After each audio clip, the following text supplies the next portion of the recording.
The epochal processes of globalisation, of global integration and partial convergence that have shaped our work for the last generation. And it's these underlying changes which we can credit many of the political shifts that are now going on. My argument here is that I see a split between the two drivers of 1990s globalisation. On one hand, in culture and communication, and on the other hand, political economy, world markets.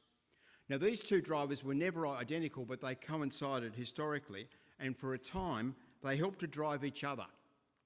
This is now less true, and trends in people mobility, which lie somewhere between the political economy and the cultural and communicative spheres, are being pulled this way and that between the splitting apart of the cultural and economic domains. So on one hand, worldwide integration of knowledge, culture and communications is still rolling out. For example, in science. Internet penetration continues to expand worldwide. It's now at 50% plus of the global population. Consensual migration, including international students, continues without interruption in most countries, well supported. On the other hand, the growing weight of multinationals, the growth of foreign direct investment, global supply chains, that trend tendency, such a powerful one in the last 20 years, has faltered. It's really faltered in the last 5 or 6 years. The financial performance of multinationals no longer outstrips that of nation-bound companies, except in the tech sector. Global supply chains are vulnerable to political interference.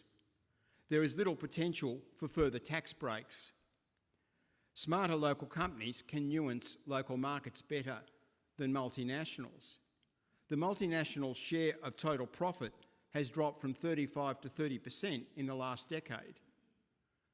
At the same time, in much of Europe and North America, though not notably in India and China, significant chunks of both the elite and the electorate are less convinced about the virtues of a liberal trading environment. Now, this cannot be put down solely to economic self-interest. In many countries, the nation-state, national borders, politics and military purposes have all gained ground vis-à-vis business and world markets. In migration debates and Brexit, questions of national security and identity are primary in relation to an economic logic, whether it's self-serving or mutual. The disintegration of states and sustainability in parts of the Middle East and Africa, and the border tensions and underlying global struggle in East Asia generate the primacy of national politics. In addition, nations have become more effective in controlling the shape and flow of communications in the common global space. And the internet is compromised by cyber aggression, security issues, and commercial capture.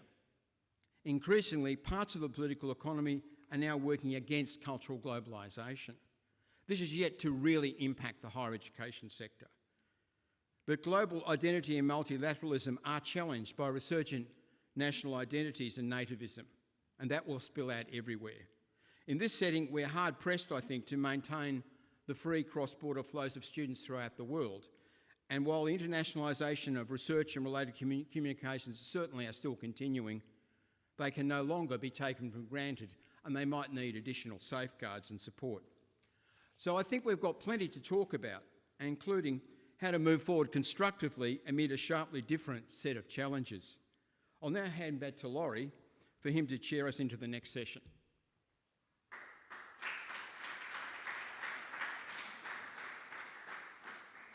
Thank you so much, Simon. And can I just pay tribute to Simon's leadership in global higher education policy and debate?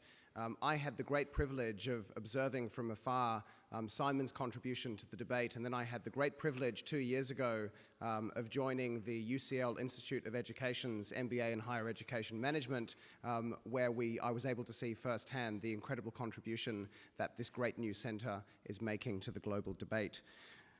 Again, we're talking about lifting the quality of that debate, and we're about telling our stories.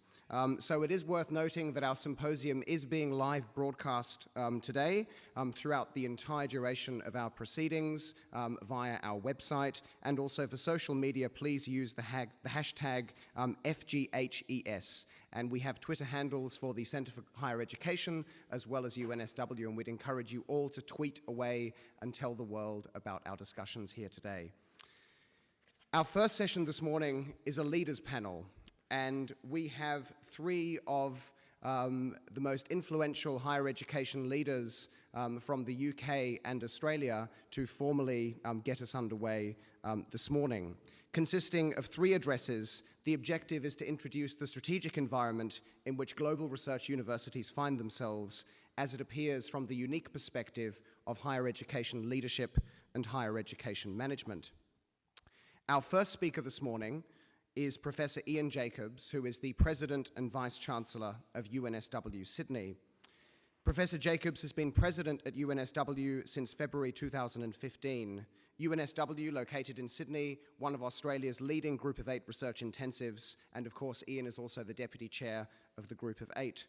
Prior to joining UNSW, he was Vice President and Dean of Medicine at the University of Manchester, and he also comes with a distinguished career as a leading clinical researcher and obstetrician and gynecologist, and he has trailblazed development around the world, including establishing a new Uganda Women's Health Initiative, and is making an active contribution to the higher education debate in Australia and also here in his native United Kingdom. So ladies and gentlemen, please join me in welcoming Professor Ian Jacobs.